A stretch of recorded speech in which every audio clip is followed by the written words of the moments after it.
Merci beaucoup Zaina pour cette introduction. Donc, bonjour à toutes et à tous. Donc pour introduire un peu ce colloque, moi je vais essayer de vous parler du coup d'un point de vue scientifique.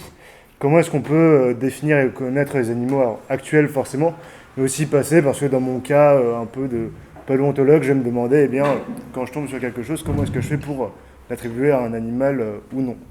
Donc tout d'abord, je vais vous faire un petit point historique. Ensuite, on va voir quelques méthodes un peu pour classifier justement les êtres vivants.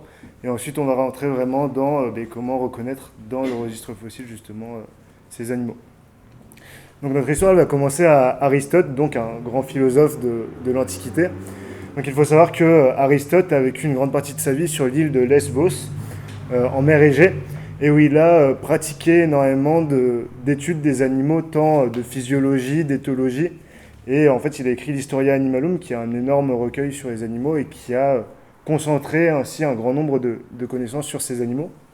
Donc quand il a commencé ses recherches, il regardait les animaux, ce qui bougeait en fait autour de lui, et il trouvait ce qu'on attribuerait à des animaux de manière assez simple. Donc, et il a donc proposé une première définition des animaux qui est que les animaux ont trois facultés, la sensation, l'appétit et la locomotion. Le problème, c'est que sur l'île de Lesbos, il y a une lagune, et quand il a commencé à regarder au fond de cette lagune, il est tombé là-dessus. Et donc là, ça lui a posé quelques petits soucis, parce que on est à la fois sur des êtres qui ont potentiellement une sorte de toucher, mais qui ne bougent pas, d'autres qui bougent, mais qui ne semblent pas se nourrir. Et donc, forcément, ça l'a un peu interrogé, et ça a remis en question en fait sa vision du monde. Et il a commencé à avoir une forme de continuité en fait entre les différents êtres vivants, voire même et même non vivants, entre les pierres et les plantes et les animaux. Et en fait, ces formes de vie-là, il va les nommer par phytozoaires ou zoophytes, donc avec vraiment cette idée chimérique entre la plante et l'animal.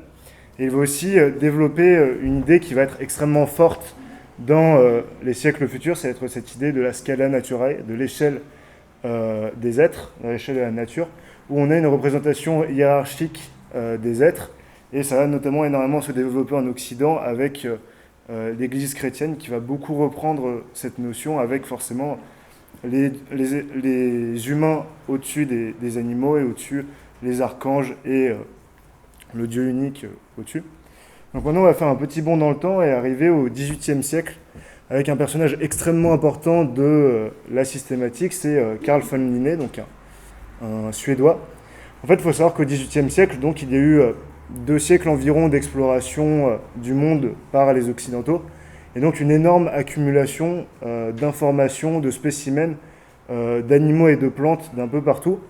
Et il n'y a pas de langage universel pour parler de tous ces animaux. En fait, souvent, certains animaux vont avoir plusieurs fois le même nom selon les localités où on se trouve, et c'est extrêmement problématique si on va avoir des travaux globaux et donc échanger d'un point de vue scientifique dessus. Et il va donc proposer sa classification naturelle du vivant pour la première fois en 1735, où il divise le vivant en espèces, en genres, en familles, en ordres et en classes. Alors il faut savoir que pour lui, ce sont des classes qui sont parfaitement artificielles. En fait, c'est juste un moyen pratique de classifier les êtres vivants. Et donc actuellement, quand on va parler d'une espèce, en général, on va donner son nom de genre et son nom d'espèce. Donc par exemple, pour l'humain, c'est Homo sapiens. Il y a notamment chez Linné un ouvrage qui fait vraiment date, c'est sa 10e édition du Systema Naturae de 1758, qui est la date de début de la systématique actuelle. En fait, tous les noms valides donnés à des espèces doivent avoir été donnés en 1758 ou après. Tous les noms qui avaient été donnés avant ne sont pas valables. Donc on voit ce qu'écrivait Linné, c'était assez dur à lire et c'était pas du tout des descriptions très alambiquées des animaux.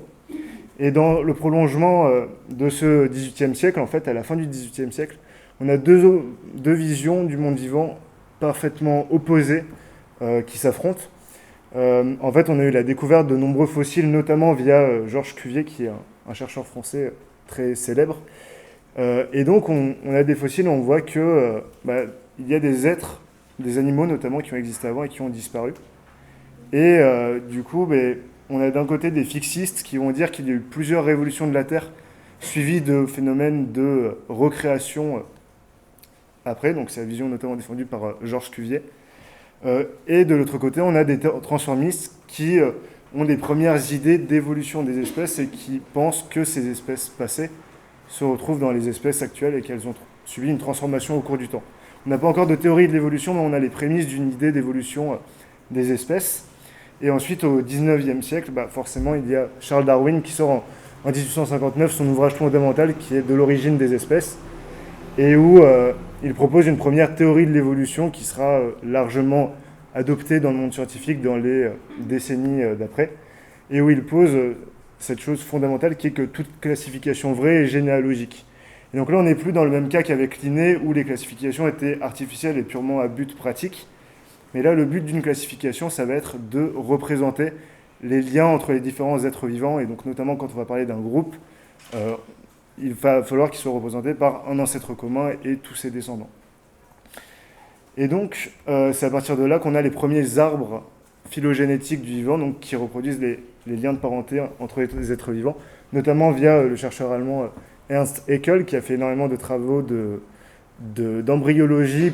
Et en fait, quand on s'intéresse aux embryons, on voit qu'il y a beaucoup de similarités entre les êtres vivants, pas forcément dans les stades adultes, mais justement dans ces stades très précoces. Et donc, il a proposé ce premier arbre du vivant, donc où on voit les animaux, les protistes et les plantes. Et notamment, Haeckel va être un des premiers à dire que les animaux sont caractérisés par la pluricellularité. Les plantes sont aussi pluricellulaires, mais les animaux ont un type cellulaire particulier et en plus font de la pluricellularité.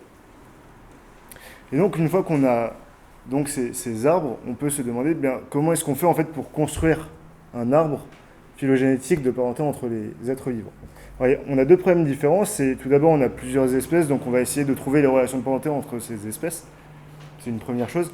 Dans un second temps, c'est créer des groupes monophylétiques cohérents, c'est-à-dire créer des groupes où on a un seul ancêtre commun et qui soit cohérent, donc qui ait des caractéristiques propres. Par exemple, quand on s'intéresse aux mammifères, quand on va s'intéresser aux arthropodes, par exemple, comment est-ce qu'on va définir ces groupes différents ?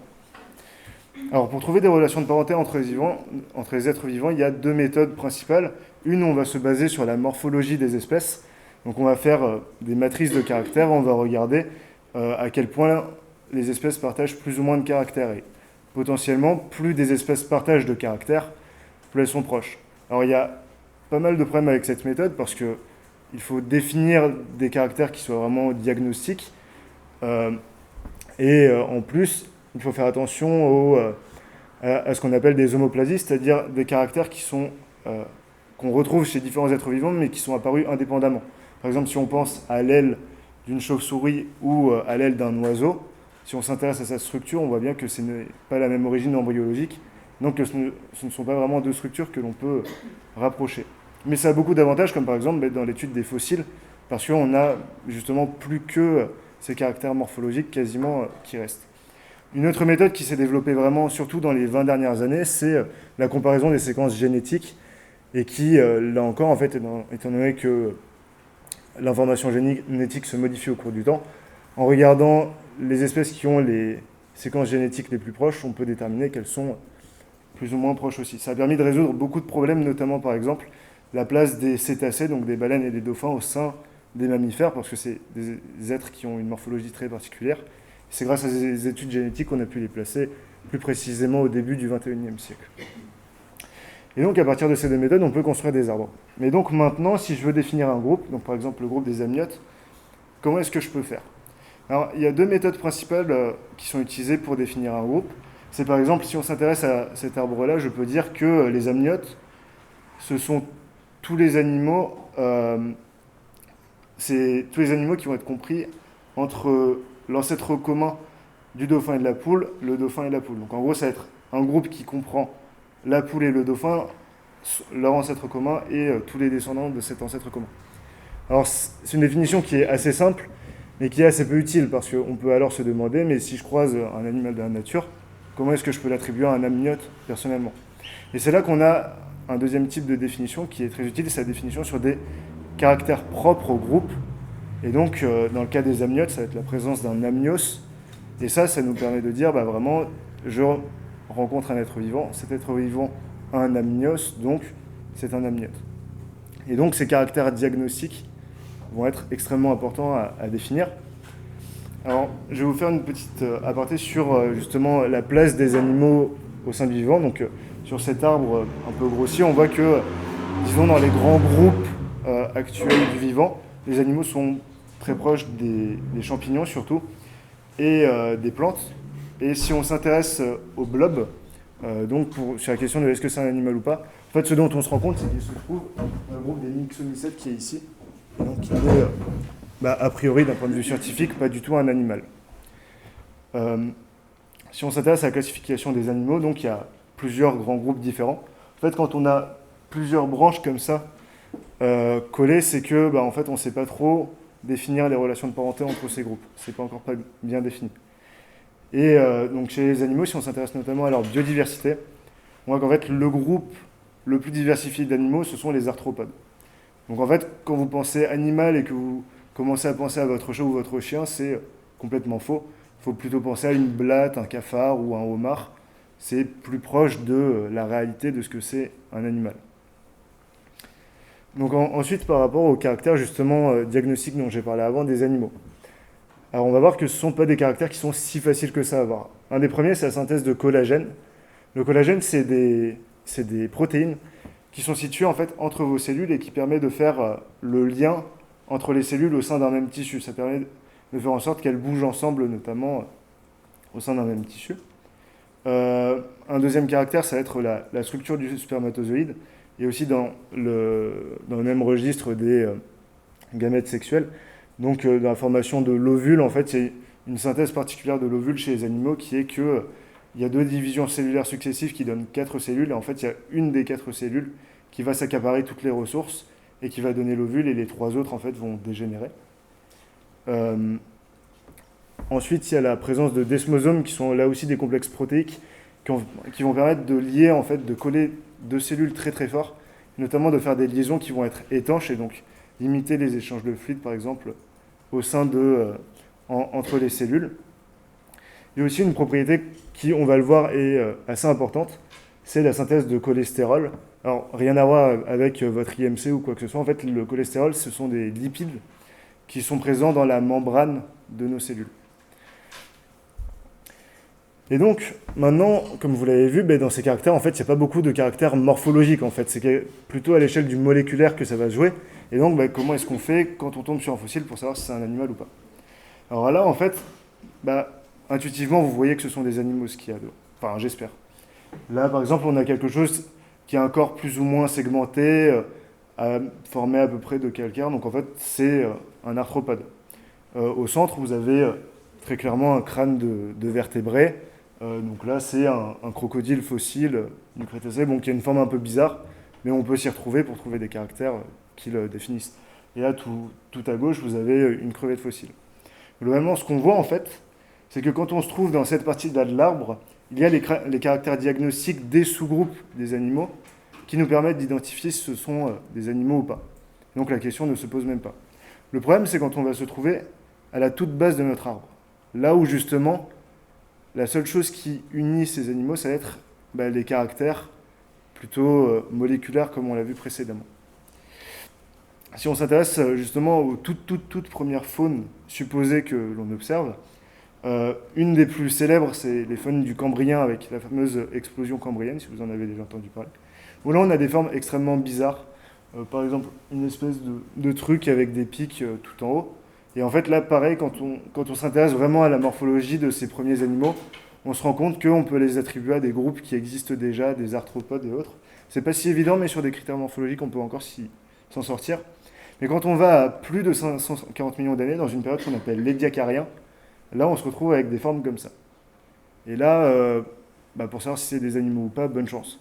Alors, au tout début, quand on les a découverts, on les a attribués à des animaux un peu par défaut, mais on a vite vu que c'était pas sûr. Alors, il y a eu plusieurs théories qui sont opposées. Ça pouvait être des films microbiens, ça pouvait être des êtres unicellulaires géants. Là, on a des fossiles qui font, pour certains, presque 40 cm. Donc, ça pouvait être des unicellulaires de très grande taille. D'autres que c'était des lichens. Mais donc, on voit que c'était pas facile du tout de déterminer si ce sont des animaux ou pas. Donc quels indices est-ce qu'on peut avoir pour savoir si nous sommes en présence des tout premiers animaux ou non? Alors, un indice qui est extrêmement important en paléontologie, ce sont ce qu'on appelle des ichnofossiles, c'est-à-dire des traces laissées par les fossiles. Et là, ce dont on se rend compte, en fait, c'est qu'on a des empreintes de ce fossile-là qui s'appelle Dickinsonia, et on a l'animal qui est mort au bout. Et là, c'est de la chance, c'est dans des conditions de préservation extrêmement bonnes, vous vous en doutez. Et donc, on peut se rendre compte qu'on avait quelque chose qui se déplaçait et qui absorbait en fait le substrat qu'il y avait en dessous. En fait, à cette période-là, les océans étaient couverts par des films microbiens à la base, et donc ils se nourrissaient potentiellement de ces films microbiens. Donc là, en fait, on a un des premiers exemples pour les fans de biomimétisme, en fait, d'une espèce d'aspirateur qui se déplace et qui va absorber pour se nourrir ce qu'il y a en dessous. Donc c'est un premier indice de potentiellement d'animalité. Un peu dans le même registre de ces ichnofossiles et de ces traces laissées. Ça, c'est un fossile qui s'appelle Marella et qui est toujours retrouvé en fait avec ce que vous voyez ici, c'est l'espèce de traces de griffures parallèles. Et ça, pour un paléontologue, c'est extrêmement intéressant parce qu'on voit que ces marques, elles sont toujours par deux et parallèles, et donc ça montre que c'était un organisme qui avait potentiellement des appendices qui sont dits pairs, c'est-à-dire que cet organisme avait potentiellement un plan de symétrie bilatéral, comme vous et moi par exemple. Et donc ça nous permet, un, de potentiellement l'attribuer au groupe des animaux, et deux, même de pouvoir dire que c'est un bilatérien, et donc l'attribuer à un sous-groupe d'animaux. Donc c'est une information extrêmement utile. Et donc ça, c'est une reconstitution qui a été faite, et là encore, pour les fans de biomimétisme, une des premières pelleteuses vivantes. Mais bon, c'est quelque chose qui se préserve assez mal, et donc ça ne nous donne pas en fait vraiment d'indice si c'est un animal ou pas. Et là, alors, c'est des fossiles qui ont été découverts dans des sites, là encore, exceptionnels, et c'est des chercheurs qui ont réussi à montrer des embryons d'êtres vivants à différents stades de développement. Et alors, je ne vais pas vous faire un cours d'embryologie, mais je vous demande de me croire. Là, ce qu'on voit en fait chez cette espèce, c'est différents stades de développement qui ressemblent beaucoup à celui des animaux. Et donc, en fait, à partir de cette espèce pour laquelle on a plusieurs stades de développement différents, on voit que on peut le replacer en fait dans un arbre du vivant. Et donc, là, c'est toute la zone bleue en fait de l'arbre, c'est la position potentielle de cet être vivant-là. Donc, à partir d'embryons retrouvés dans le fossile, on peut aussi voir que par leur développement, on peut attribuer préférentiellement ce groupe aux animaux ou non. Et enfin, alors ça c'est une étude qui est assez incroyable, qui a été faite très récemment. En fait, c'est des chercheurs qui sont allés en mer Blanche récupérer, là encore, des fossiles de ces toutes premières formes de vie, de Dickinsonia en l'occurrence, et ils ont réussi à extraire un film extrêmement fin de matière organique qui appartient à ces formes de vie-là. Et ils ont réussi à analyser leur chimie et ils ont montré qu'en fait, comme vous le voyez, on a la présence des cholestérols, en fait, ce sont les pics rouges que l'on voit ici. Et donc que ces êtres vivants-là synthétisaient du cholestérol. Et donc on a de bonnes chances de pouvoir les attribuer aux animaux. Donc on voit en fait que définir un animal, c'est quelque chose de pas si facile que ça, et j'espère avoir pu vous montrer par ces différents exemples que c'est tout sauf trivial et qu'en fait il faut passer par des astuces pour essayer de retrouver, de définir cette animalité en fait au sein du vivant. Donc ici je vous ai mis quelques éléments bibliographiques si vous voulez vous intéresser un peu à la question. Et je tenais personnellement à énormément remercier Bertrand Lefebvre, qui est un chercheur du laboratoire de géologie qui travaille aussi sur des faunes anciennes. Alors à quelques centaines de millions d'années près, c'est à peu près, on se retrouve dans le même range, et qui m'a beaucoup aidé en fait pour faire cette conférence, notamment pour les 3 articles de la fin. Merci beaucoup et j'attends vos questions avec impatience.